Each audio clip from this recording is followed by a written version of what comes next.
mendengar dari tim ahli arkeolog maupun dari tim IPK pada tahun lalu itu menyampaikan bahwa itu sebenarnya itu kemuncak candi. Itu kemuncak candi. Jadi di puncak memang candi ini kan pernah runtuh dan kemuncak itu jatuh dan dimanfaatkan untuk tempat waktu sholat 5 waktu. Nah, terus ada batu yang lebar itu memang dulu itu kejaan sebelum pintu masuk ke candi. Nah, selain batu lebar itu banyak sih, tapi kelihatan tinggal satu itu. Nah, kenapa ditaruh itu memang kawasan candi ini cukup luas. Dulu itu menurut data itu ada 1 hektar lebih. Candi Muara ada di sekitar candi sini, dan itu juga ada sebelahnya juga ada Petirtan dan masjid.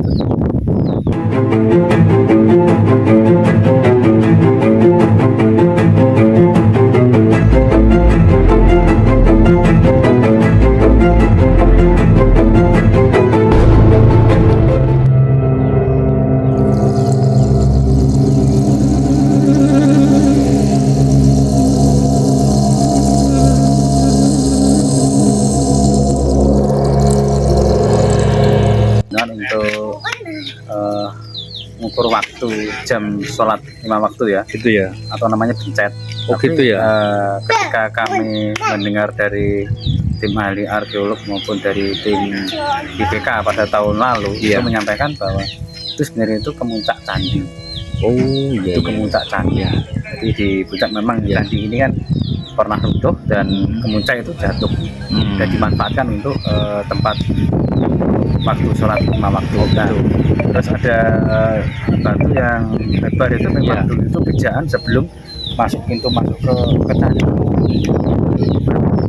Nah, selain batu lebar itu banyak sih, tapi kelihatan tinggal satu itu. Nah, kenapa ditaruh itu memang kawasan candi ini cukup luas. Dulu itu menurut data itu ada 1 hektar lebih.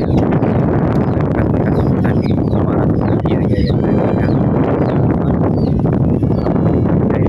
di sekitar candi sini, dan itu juga ada sebelahnya juga ada Petirtan dan masjid, bangunan lama.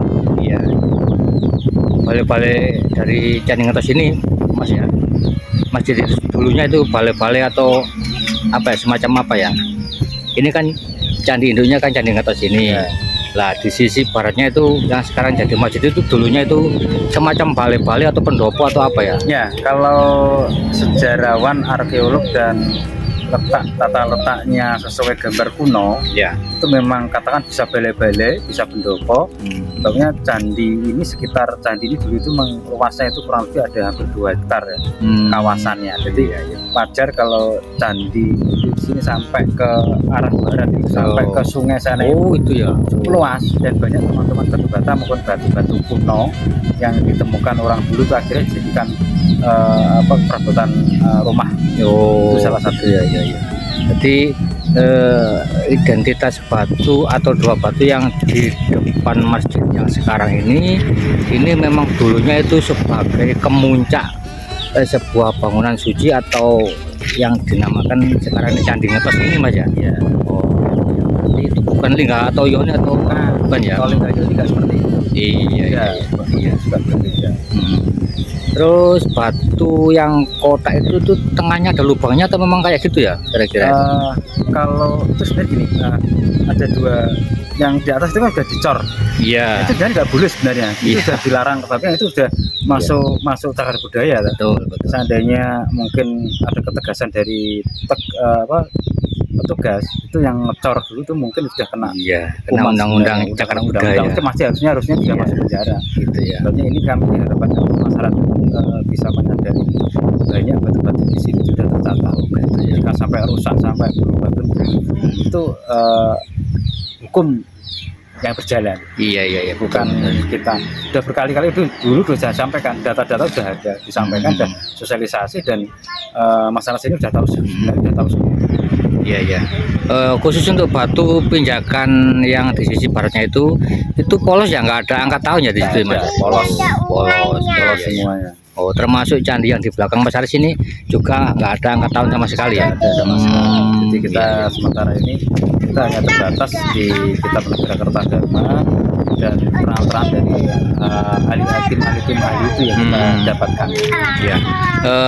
Khusus untuk Mas Haris yang selaku warga masyarakat asli Nganjuk, terutama Desa Ngetos, Kecamatan Ngetos, mengenai batu yang di depan candi itu untuk kedepannya kira-kira gimana ini? Yang istilahnya yang jelas ya, itu sudah dari dulu ya, sudah titik koordinat gitu. sudah difoto, sudah diregistrasi. Iya. Jadi dulu itu dengan beliau Pak Desa itu sudah ya memang itu dijaga oleh Pak Desa itu hingga sampai sekarang saudara keluarga kami besar dari yang di sini itu memang dijaga, jangan sampai rusak, jangan sampai hilang, dan sampai diambil orang. Jadi tetap di situ, banyak secara nggak langsung titik koordinat di situ. Jadi kalau berubah tempat aja sudah kita nggak berani, kita harus izin, harus memberitahuan dulu ketika berubah tempat. Atau menggeser aja udah kita nggak berani. Iya. Itu setahu Mas Haris itu sejak Mas Haris asli sini. Sejak Mas Haris kecil sampai sekarang di situ Mas ya tempatnya ya. Di situ gesernya nggak terlalu jauh ya. Mungkin berapa meter, 1-2 meter itu aja. Jadi nggak terlalu jauh. Dulu juga Pak Des itu udah menyampaikan ini jangan sampai dipindah-pindah, biar di depan masjid untuk istilahnya ya tetenger lah, tetenger bahwa masjid itu masjid kuno, tinggalan orang kuno, jadi biar dijaga, dilestarikan oleh turun menurun seperti itu. Untuk warga masyarakat sini, ini batu itu biasanya disebut dengan batu apa Mas kalau di sini? Kalau itu batu bencet. Batu bencet itu ya, terkenalnya batu bencet ya. Gitu ya. Jadi ya mudah-mudahan ini warga masyarakat khususnya Kecamatan Ngetos ini keinginan masyarakat kan monggo kita rawat, kita jaga bersama-sama tinggalan yang ada di Kecamatan Ngetos, terutama di sekitar Candi Ngetos dan khususnya dua batu yang ada di masjid, di depan masjid tadi ya. Itu masjid kira-kira ya. Ya, harapan kami itu dengan melestarikan benda-benda seperti itu, banyak pengunjung datang ke Ngetos itu tidak hanya di candi, tapi bisa di masjid, di makam. Karena apa? Orang sekarang itu senang dengan peninggalan kuno. Benar-benar itu yang di sini itu orang tokoh-tokoh ulama besar atau tokoh-tokoh era kerajaan-kerajaan dulu yang bisa menarik perhatian masyarakat dulu itu sampai sekarang itu salah satunya. Jadi tidak terbatas yang lain, tapi itu yang contohnya itu salah satunya.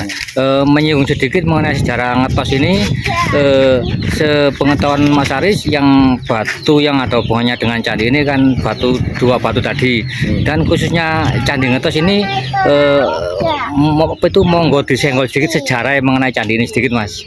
Candi Ngetos ini kita lihat dari Kitab Negara Kertagama bahwa dulu itu kan di Ngetos itu kan tercatat itu sebagai desa Kasewan dan desa Pinduan. Nah, namanya desa Tajung. Nah, berarti di sini tuh dulu itu pusat agama Hindu. Kalau sekarang desa itu udah berganti nama Ngetos era Mataram Islam. Nah, candi ini jelas lihat dari motif dan bentuknya itu tinggalan era Majapahit. Diimpor menurut dari beberapa narasumber memang bahwa candi ini sebagai pendaramaan Prabu Hayam Wuruk. Gitu ya Mas ya. Ya, itu salah satu cerita sedikit lah. Cerita Candi Ngetos. Kalau dilihat dari bentuk fisik bangunan ini kan bata merah Mas ya. Apa kira-kira tanah di sini tuh memang dibuat bata merah itu ideal apa enggak ya kira-kira? Ini kan pegunungan Mas. Ya, sebenarnya sini gini, kalau dilihat kontur tanahnya, kan dulu itu banyak masyarakat sini kan banyak membuat batu bata. Banyak sekali. Enggak sama sekali gitu masih ada yang buat batu bata. Juga bagus. Hasil-hasilnya juga bagus. Jadi wajar kalau dari sekitar Ngetos pada sekitarnya itu lahan tanahnya itu bagus untuk bahan batu bata. Gitu ya. Setahu saya ini kan perbukitan yang Ngetos ini. Bukan tanah datar kayak Trawulan kan enggak. Ada bukit. Tapi saya juga heran kok bisa ya orang sini buat bata, padahal ini banyak batu-batunya daerah sini. Otomatis kan apa tuh untuk ngeduk sawah itu kan terkendala dengan batu-batu dan beda ya Mas ya. Beda. Gini, secara kontur tanah, letak geografis ngetos sendiri itu malah jarang banyak batu besar. Oh gitu ya. Malah batu besar itu di kanan sekitar kanan kirinya dusun ngetos malah. Di ngetos sendiri yang di sekitar desa sini malah sedikit batu. Iya, cukup sedikit. Iya. Banyak lahan kosong. Tapi di sekitar kanan kiri desa itu banyak satu tempat yang namanya Watu Kandang itu ya, batunya besar-besar. Iya. Di situ banyak, dan di barat itu juga banyak, di arah selatan juga banyak, tapi di wilayah sini Khusus ngetos. lihat dari konturnya, Iya. ketika ada letusan gunung kelihatannya di sini itu jauh dari jatuhnya batu letusan itu kelihatan nggak di sini, posisi kelihatannya ya. Kayaknya memang dari dulu itu spesial, makanya ini dibuat sebagai penerimaan tokoh era Majapahit, yaitu yang bernama Raja Majapahit yang keempat itu ya, Hayam Wuruk yang ada di sini. Ya, terima kasih atas informasi penjelasan dari Mas Haris. Mudah-mudahan video saya ini bisa bermanfaat untuk kita semua. Saya akhiri, wassalamualaikum warahmatullahi wabarakatuh. Terima kasih.